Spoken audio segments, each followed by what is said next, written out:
15 জানুয়ারির মধ্যে জুলাই অভ্যুত্থানের ঘোষণাপত্র জারি করার দাবি জানিয়েছে বৈষম্য বিরোধী ছাত্র আন্দোলনের নেতারা। মঙ্গলবার কেন্দ্রীয় শহীদ মিনারে মার্চ ফর ইউনিটি সমাবেশে এই দাবি জানান তারা।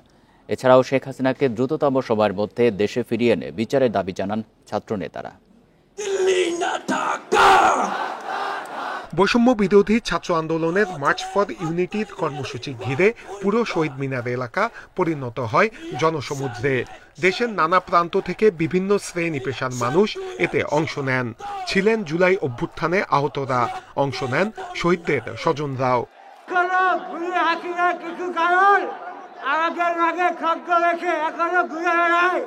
সমাবেশে ছাত্র নেতারা বলেন, জুলাইয়ের খুনিরা এখনো প্রকাশ্যে ঘুরে বেড়াচ্ছে।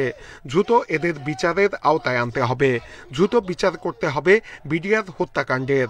গুম খুনের অপরাধে শেখ হাসিনাকে ফিরিয়ে এনে বিচার করতে হবে। স্পষ্টভাবে বলে দিতে চাই, আওয়ামী লীগের বিচারের আগে কোনো নির্বাচন হবে না। যেই খুনিরা এই দেশের বাইরে, এই দেশের মানুষের ঘামের হাজার হাজার কোটি টাকা পাচার করেছে, সেই টাকা ফিরিয়ে আনতে হবে। আমরা স্পষ্ট করে বলতে চাই, ওই গোপালগঞ্জে যেই খুনির দোসররা এখনো ঘাপটি মেরে আছে, তাদেরকে আইনের আওতায় এনে বিচার করতে হবে। দেশবাসী নতুন সংবিধান চায় মন্তব্য করেন জাতীয় নাগরিক কমিটির সদস্য সচিব আক্তার হোসেন। আর 15 জানুয়ারির মধ্যে জুলাই অভ্যুত্থানের ঘোষণাপত্র দাবি করেন বৈষম্য বিরোধী ছাত্র আন্দোলনের আহ্বায়ক হাসনাত আব্দুল্লাহ। বাংলাদেশের মানুষের প্রত্যেকটা বিষয়ের যে আকাঙ্ক্ষা আছে, সেই আকাঙ্ক্ষাকে বাংলাদেশের ছাত্র জনতা অবশ্যই বাস্তবায়ন করিয়ে নিয়ে আসবে।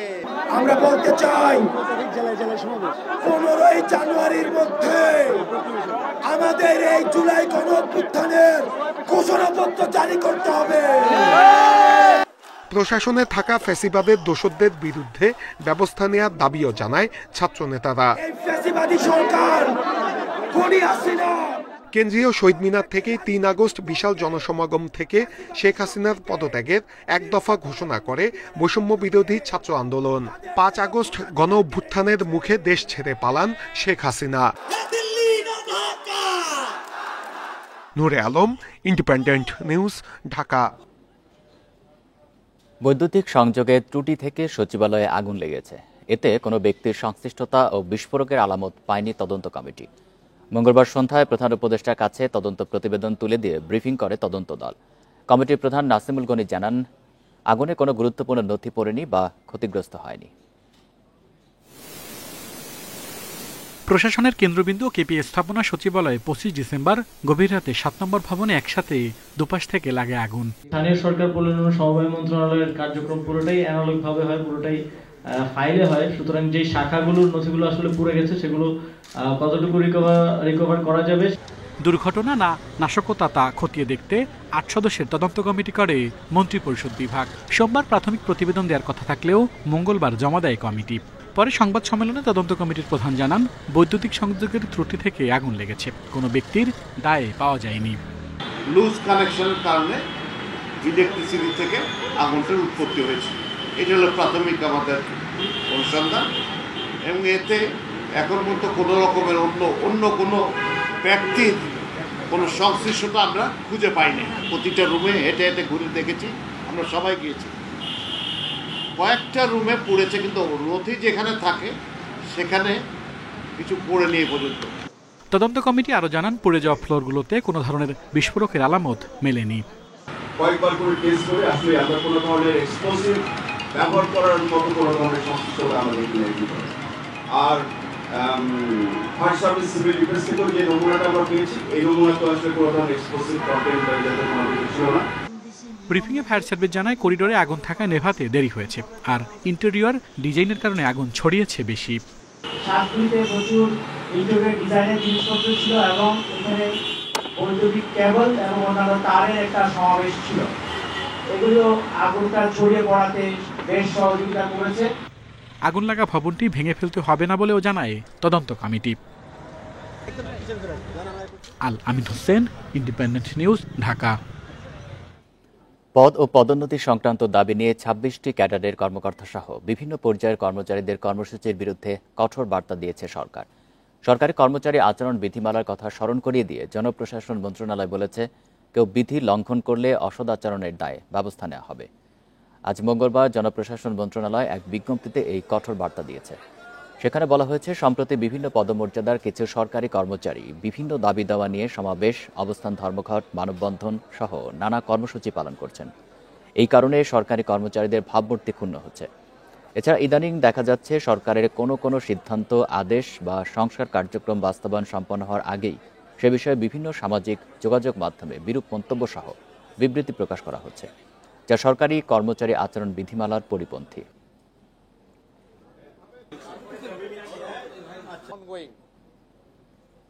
সাইবার নিরাপত্তা আইনের পরিবর্তে যে সাইবার সুরক্ষা আইনের অনুমোদন দেওয়া হয়েছে তা নিয়ন্ত্রণমূলক ও নজরদারিমূলক, এমনকি মত প্রকাশের ক্ষেত্রকে চেপে রাখার জন্য নিবর্তনমূলক ও ভয়ঙ্কর বলে মন্তব্য করেছেন ট্রান্সপারেন্সি ইন্টারন্যাশনাল বাংলাদেশের নির্বাহী পরিচালক ইফতেখারুজ্জামান। সকালে প্রস্তাবিত সাইবার সুরক্ষা অধ্যাদেশ ২০২৪ পর্যালোচনা ও সুপারিশ শিরোনামে রাজধানীর ধানমন্ডিতে টিআইবির সংবাদ সম্মেলনে এসব কথা বলেন টিআইবির নির্বাহী পরিচালক। যেভাবে সাইবার সুরক্ষা অধ্যাদেশ দেয়া হয়েছে তা গ্রহণযোগ্য নয়। অন্তর্বর্তী সরকারের কাছে এটা আশা করেনি টিআইবি। তড়িঘড়ি করে আইন করা হয়েছে বলে মন্তব্য করেন তিনি। এছাড়া আইনটি ব্যক্তি, রাজনৈতিক দল, গণমাধ্যম সহ সবার জন্য অত্যন্ত ঝুঁকিপূর্ণ হবে।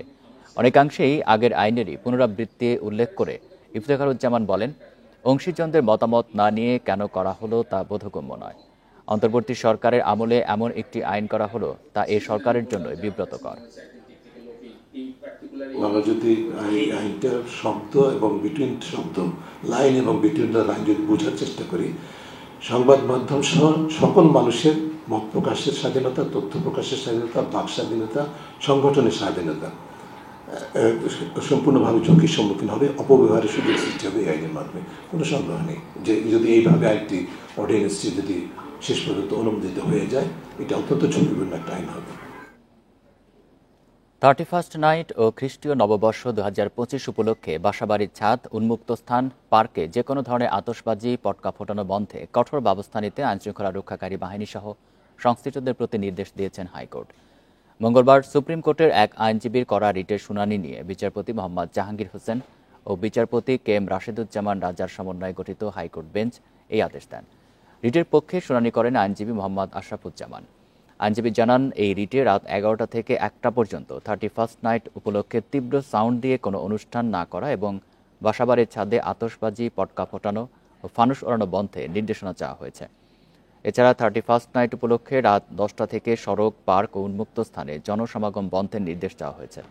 পাশাপাশি আতশবাজি, পটকা, ফানুস বেচাকেনা বন্ধ চাওয়া হয়েছে রিটে। এসব ক্ষেত্রে চাওয়া হয় মোবাইল কোর্ট পরিচালনার নির্দেশনাও।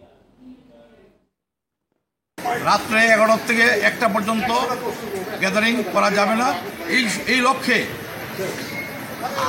আইজি সাহেবকে আদেশ দেওয়া হয়েছে যে সকল ল এনফোর্সিং এজেন্সিকে নিয়োগ দিয়ে সকল এই 31 ডিসেম্বরের তাণ্ডব হচ্ছে ইয়া বন্ধ করার জন্য সকল ব্যবস্থা গ্রহণ করার জন্য আদেশ দেওয়া।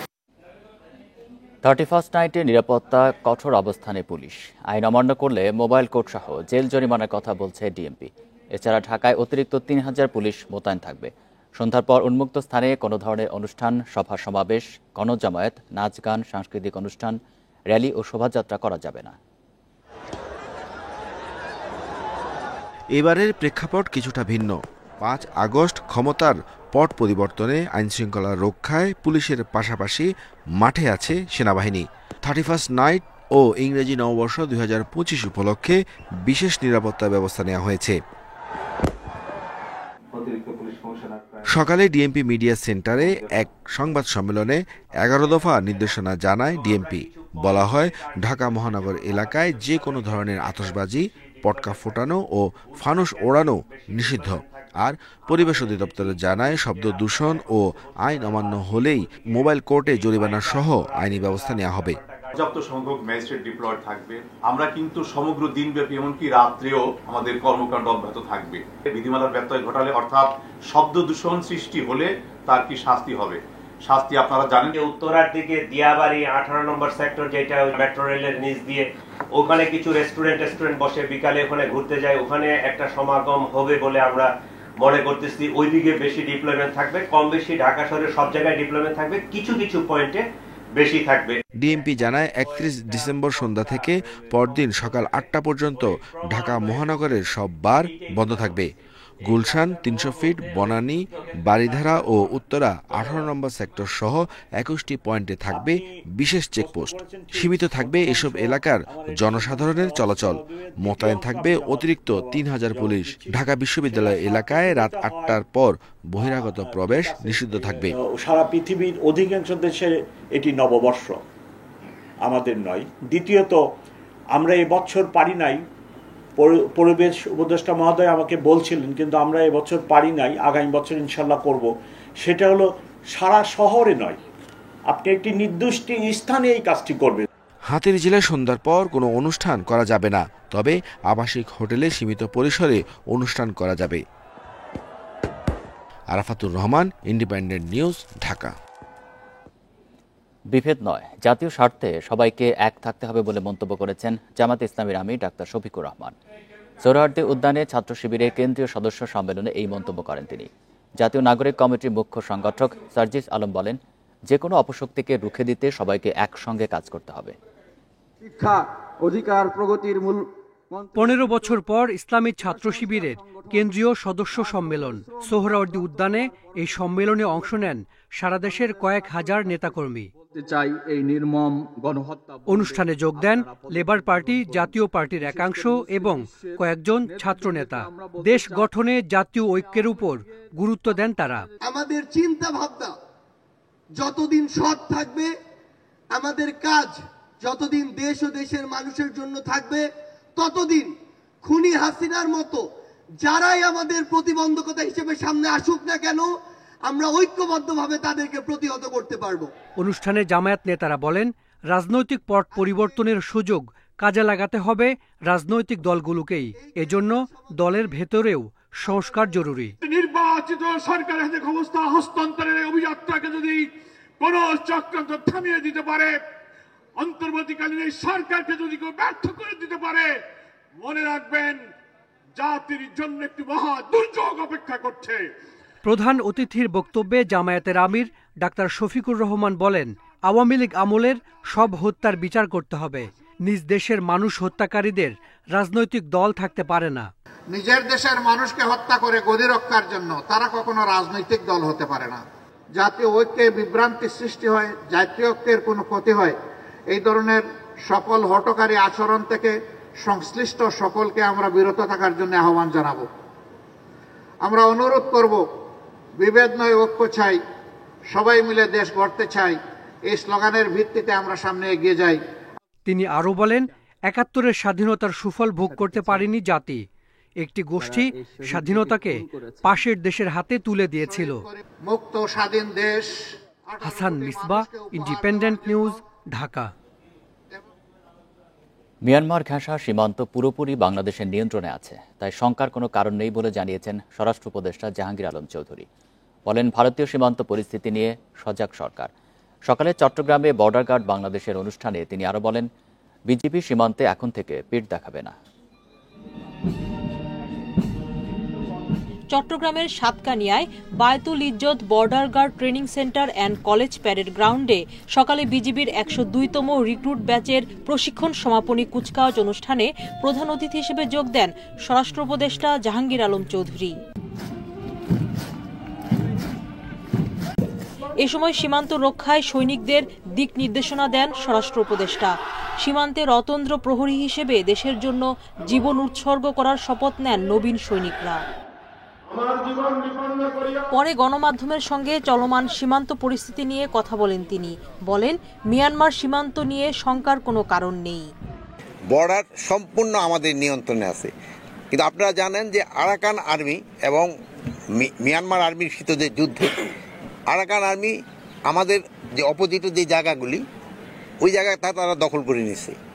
এখন আমাদের একটু হচ্ছে সমস্যা যে আমাদের জনের সাথে কিন্তু যোগাযোগ রাখতে হচ্ছে। বাংলাদেশে কোনো শঙ্কার কোনো কারণ নেই। ভারত সীমান্তে সতর্ক অবস্থানে রয়েছে বিজিবি। দেশের সীমান্তে যা যা করা দরকার সে নির্দেশনাও দেয়া হয়েছে বলে জানান উপদেষ্টা। বিজিবিকে অর্ডার করা হয়েছে তারা যেন কোনো সময় কোনো অবস্থায় পিঠ না দেখায়, বুকটা পিছনে দেখায়। যারা যেই ধরনের হুঙ্কার দিচ্ছে আমরাও কিন্তু এর চেয়ে বেশি প্রতিউত্তর দিচ্ছি। সীমান্ত নিরাপত্তা জোরদারে বিজিবিকে আরও আধুনিকায়নে নানা পদক্ষেপ চলমান আছে, জানান বিজিবির মহাপরিচালক। সুলতানা জাহান মিতু, ইন্ডিপেন্ডেন্ট নিউজ।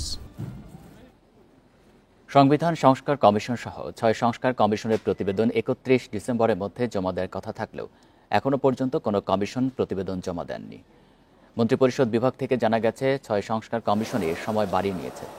পুলিশ সংস্কার কমিশন জানিয়েছে মন্ত্রিপরিষদ বিভাগ থেকে 15 জানুয়ারি পর্যন্ত সময় বাড়িয়েছে তারা। এর মধ্যে তারা প্রতিবেদন জমা দেবেন। নির্বাচন সংস্কার কমিশন প্রধান বদিউল আলম মজুমদার বলেছেন 3 জানুয়ারি তাদের প্রতিবেদন জমা দেওয়া হবে।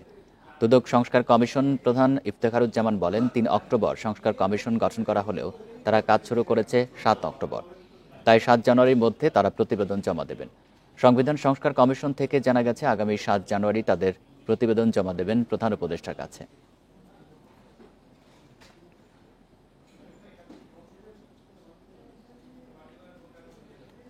পদ্মা সেতু নদী শাসনের দুর্নীতির অভিযোগে 900 কোটি টাকা আত্মসাতের অভিযোগে সাবেক হুইপ লিটন চৌধুরীর বিরুদ্ধে অনুসন্ধানের সিদ্ধান্ত নিয়েছে দুর্নীতি দমন কমিশন। সকালে কমিশন বৈঠকে এই সিদ্ধান্ত নিয়েছে সংস্থাটি।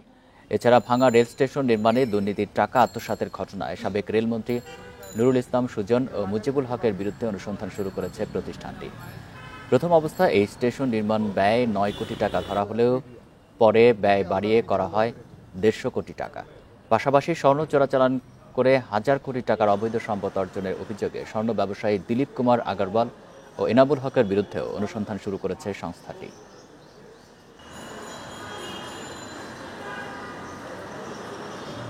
জনাব দিলীপ কুমার আগরওয়াল কেন্দ্রীয় শিল্প ও বাণিজ্য বিষয়ক উপকমিটির সদস্য বাংলাদেশ আওয়ামী লীগ ও জনাব এনামুল হক দোলন বাংলাদেশ জুয়েলার্স সমিতির বহিষ্কৃত সাবেক সভাপতির বিরুদ্ধে সিন্ডিকেটে সোনা চোরাচালান করে আওয়ামী লীগ আমলে 1000 কোটি টাকার মালিক হওয়ার অভিযোগের বিষয়ে অনুসন্ধানের সিদ্ধান্ত গৃহীত হয়েছে।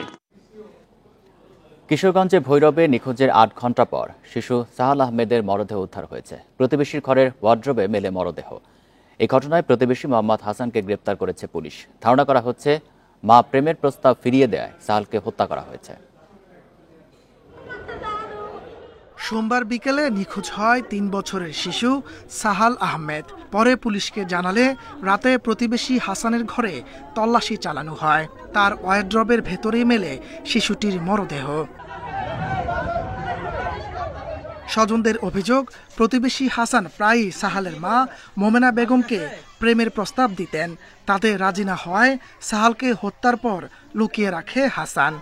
আমরা এটা সুস্থ বিচার চাই, আর যেন কোনো মায়ের বুক যেন বাহালি না করে। কি অপরাধ করলো ওই ছেলেটার কাছে, ছেলেটারে মারলো যে, এর কি দয়া মায়া লাগলো না? সে কঠিন একটা ক্রিমিনাল, আর এই ক্রিমিনালের ফাঁসি আমরা সরকারের কাছে আবেদন করছি। পুলিশ বলছে প্রাথমিক জিজ্ঞাসাবাদে হত্যার দায় স্বীকার করেছে হাসান। তদন্ত করে ব্যবস্থা নেওয়ার আশ্বাস পুলিশের। খোঁজাখুঁজি করতে হতে এক পর্যায়ে আমরা তার ওয়ার্ডরোবের উপরে ডয়ারের মধ্যে বাচ্চাটার মৃত অবস্থায় ডয়ারের ভিতরে আমরা পাইছি। আসামিকে অ্যারেস্ট করছি এবং সে আমাদের কাছে স্বীকার করছে সে তাকে হত্যা করছে। এই ঘটনায় হাসানকে আসামি করে নিহতের দাদি নাসিমা বেগম ভৈরব থানায় হত্যা মামলা দায়ের করেছেন। Independent news.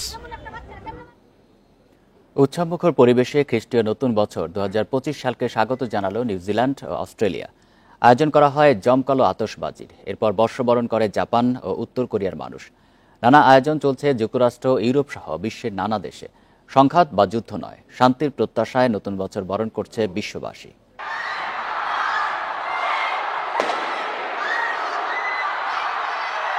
এই ছিল এখনকার সংবাদে। ধন্যবাদ সবাইকে।